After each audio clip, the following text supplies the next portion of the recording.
We suddenly found ourselves that we have to leave Cambodia. And being children, we didn't know sort of what's going on. But my aunt told us, okay, pack your bags, go on a like a sort of big ship, battleship. The Navy ship. Navy ship, yeah. And we learned that during that time, 1975, April 17, 18. And it was during Khmer New Year. And we were told that the Khmer Rouge took over Phnom Penh, Cambodia, so we all have to leave. So we all got on the big ship, and around the locals had to follow us. Being my uncle's main, battle, he was like the head Navy officer there. Went to sort of an island, wasn't it? And we were hoping that we could sort of stay there until maybe something calmed down and we would return back to Cambodia.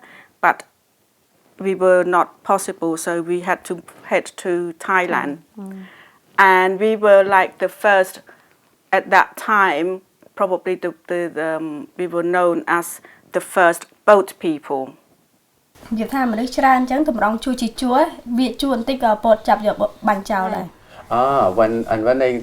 on their way to Battambang, the Khmer marched them and they have to walk in a straight line. They were so horrendous, and if anyone did not do as they wanted to, they shot them dead for no reason. And majority of those soldiers, Chinese told me earlier, they were so young. They're probably about 10 or 11 years old. So, the Khmer soldiers, they just been brainwashed and they do that's what they did. They just order them to do things and they will do it. Most of the houses in Cambodia, in the country, they make out of the palm leaves. So, sometimes, and they got getting really old, and sometimes have old and have holes. Yeah, sometimes big hole in the house. Yeah. It's rain come in, not have a sleep, not have beds, not have room sleeps, have wet in the floor. In the ground, lots of water. There's have water come in, sometimes didn't walk in the floor. Have water very high. Pe nơi tè nắng á, từ nơi mùa po nắng á, mình dục á, lư ta cái vay mà được ngọt thôi. Ôi chui phong. He just wanna recall one of the harrowing thing that he can remember was that he can hear the sounds of people who's been taken away and to be executed. All around him, he could hear them. It's been executed. And particularly at night time, they always taken them, all the so-called at the time prisoner or people they believe that should be executed. My mom, she been a soldier, and my dad been a soldier on a Pol Pot as well. But we too much don't want to say, we don't want to talk about that too much, been sad when so bad wound. But she keep telling me about that as well. She say, before, about the food, everything, when my parents, like all my family is not very rich, rich people, they can eat that, but my parents, like my family, is not like very rich. They say, if you eat that food, in Pol Pot, they don't have that food to eat. The Pol Pot, you have only like small fruit to eat. And water also, sometimes the water, when you walk on the water, all the blood in there, or had people on there, inside the blood, inside the water. I say, I tell my mom, I don't want to hear that, mom. We don't have any water to wash ourselves. And for young people, they seem to be okay, but for grown-up people, they make an excuse every time. They said, "Oh, I want to go to the toilet," but then they disappear into the forest somewhere. Actually, they went there and just to because they were so dirty, they got some so let's say lice coming out of their skin. So they have to go and take the lice out of their skin because they were so itchy. And they come out from the, all over their clothes, and it was unbelievable, really. And Visa said she only talked, a shortcut. If you want to talk about the Khmer who's going to carry on forever. There's just so much memory, and it was horrendous. During their journey to relocate it in a different area at the time, they have no specific area to go anyway, but they just go without any knowing where they were going. And along the road, my mum saw horrendous scenes. For example, the old and the unwell and women who gave birth on the street, and so whoever, and they trying to help each other as much as they can, and they always trying to asking for help, whether the nurse or doctor helping to deliver babies, and the only thing that they can make or use cloths or skirt or anything like that to create like a privacy for women to give birth. And basically Mum said it's just a horrendous scene, really. Yeah, I remember they used to always talk about it when we were eating, and I wouldn't eat because I don't eat a lot, and then my mum would say, you're really lucky, like in Khmer Rouge, during the Khmer Rouge, we wouldn't even get rice or whatever it was we were eating back then. And then, she used to always talk about it and talk about how, how everyone was starving and they didn't have any food. Yeah. I like that job anyway because I like documenting crimes committed during the Khmer Rouge. And I learned about the Documentation Center of Cambodia in 2000 because my father is a government official and he always received Searching for the Truth magazine. And at home I read that almost every time when he received the magazines. So I learned about the job of the Documentation Center of Cambodia, and I like to, when I learn about the Documentation Center of Cambodia, I like to do their jobs.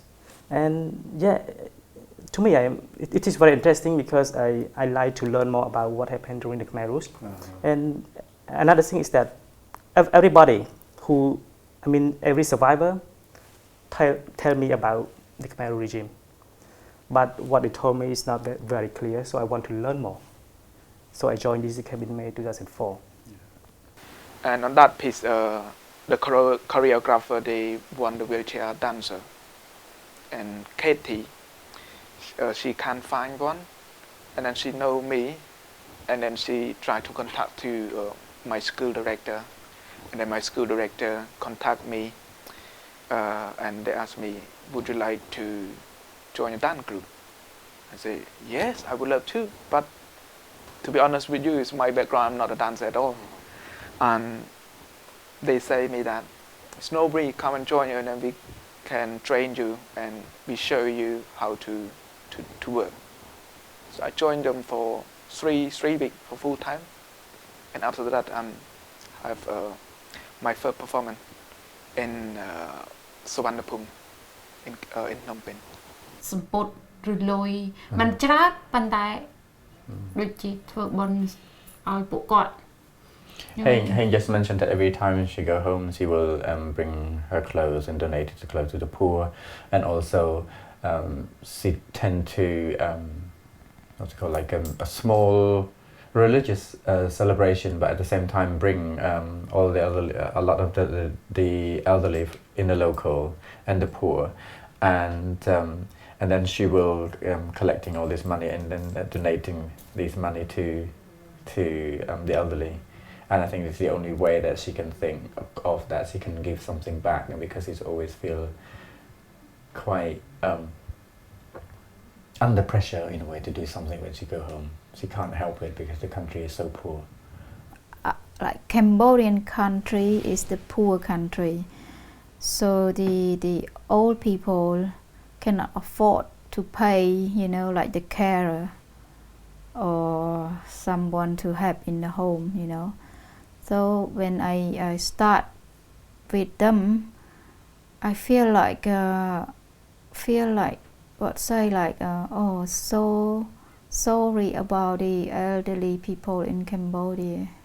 I just feel like this because the elderly people here, they have pension, you know. Yeah, but Cambodia nothing. Like my grandma, see, when she cannot work, so the children or grandchildren have to look after her. When my husband put the film on for me, I just can't watch it. I can't stand. Make me cry straight away. I'm so upset with their action. And I do think about it, but I don't want to talk about it, you know. It's very sad and I hate it really. I just can't watch the film. And just the way I heard it from my parents is enough. It's very terrible. It's horrible, you know, what they did. So after Jay's parents passed away, and they left Jay and his sibling a house, but because most of them went to live with his older sister, so the house seems to be you know, no one living there. So they have an idea. They use it as a school to bring the kids from the village and educate them. The school is mainly teaching. It's a languages school. There was a English language, French, Japanese, and Korean, and all the teachers came over to teach at the time. They all volunteers. Yeah,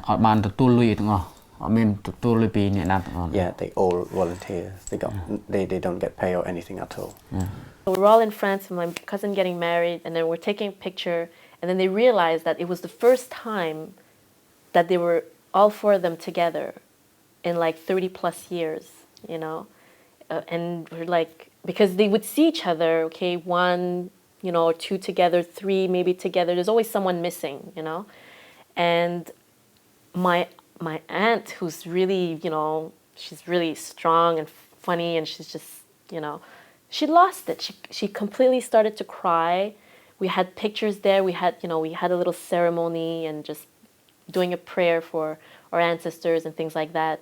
She's looking at the picture, and it was a family picture, very typical Asian style, like from the tall one to the little one, because there are a lot. It's a big family, so you have two rows doing like this zigzag, you know. And she's looking at the picture, and she's like, "They're all dead." She's like, "They're all dead." I can't even talk about it because it really. I mean, I only started feeling Cambodian. I mean, I always knew I was different, but and it was a thing to be celebrated, and it was a fairy tale life that I had.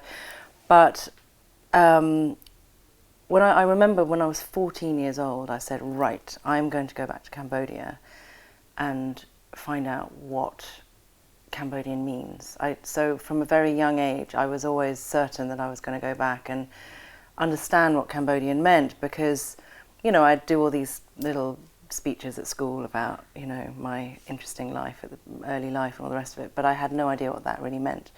So from a young age, I always knew I was going to go off and go on some kind of investigative journey into the story that I had coming out of Cambodia, which sort of, you know, perpetuated the fairy tale. Apparently I left 3 days before the city fell, in the last American helicopter, between the legs of the pilot in a bassinet. You know, it was all total kind of fairy tale stuff. And I didn't know what this was based on. When I went to Cambodia for the first time, it was a punch in the face, because when I grew up, my dad always told me about Cambodia, and then I had a vision, like he was saying, yeah, Cambodian cultures, girls don't go out. No, girls don't go out until they're married, and you're not allowed to have boyfriends and girlfriends. The parents have an eye for that. We decide. And you're not supposed to wear skirts like that, or this age you're not supposed to wear heels. Like I had this idea of these polite Cambodian girls and how the country looks like, and then when I went there I was so shocked. Really, it was heartbreaking actually. I was like, but Dad, they don't look like what you told me. And he was like, I'm talking about the generation before the war. And I was like, aww. But I think what makes Cambodia is Cambodian or Khmer, we need to have this kind of culture, the culture that we have, connection from the ancient time or from the past, the modern culture, and our languages. So people don't value that anymore. For example, the younger generation these days tends to speak more English than speaking Khmer. That is one point. And also the older generation who saw Cambodia yesterday, they don't value their own country that much. So they tend to promote their own kids to learn Chinese, to learn French, English since they was very young. So they start to learn those language. I think because this is the idea of pride, how would you say, their pride. They are not proud anymore of Cambodia.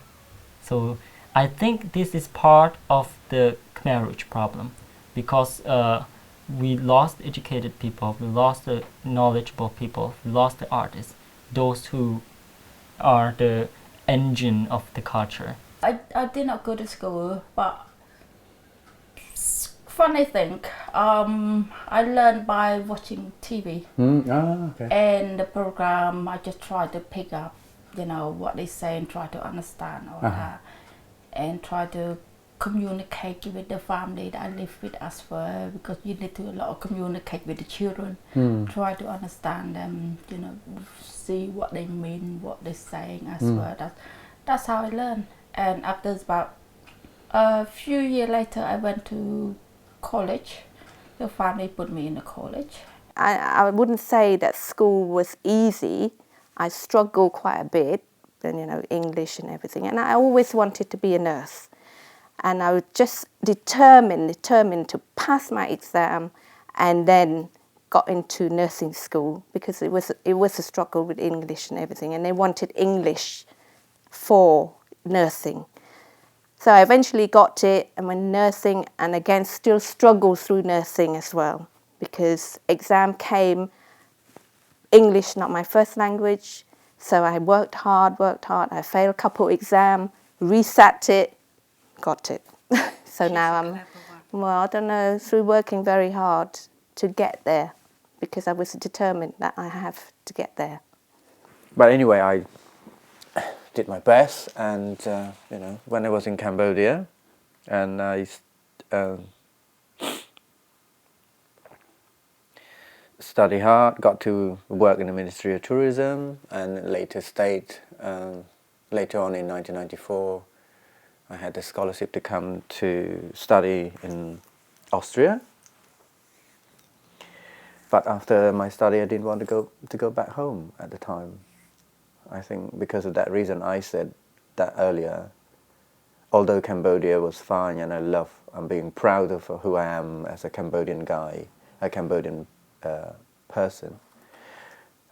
But I just want to get away from the society, which is I didn't like. And probably is very important. The other point that I should be honest about it is that I always know that I about my sexuality. So when I lived in Cambodia, I didn't know anything about that. It was like in a completely different world, that I couldn't be who I was, and I always know that I'm being gay.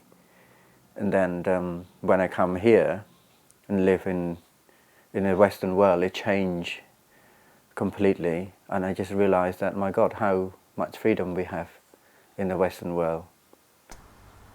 I have met Cambodian people my age, and it's not because they're Cambodian, it's just because they're themselves as people in general. I've not been interested in keeping in contact with, and I don't think it matters that much whether someone's Cambodian or not. And I'm just I'm interested in meeting people, but it's sort of, if I am interested in them and I think they can hold a good conversation or something like that, then I'll try and befriend them or something. But in terms of wanting a Cambodian friend, it's not really a need. I think if I do happen to find a Cambodian person my age that is interesting and I'd like to be friends with, that's great, but I'm not going to go really looking for one.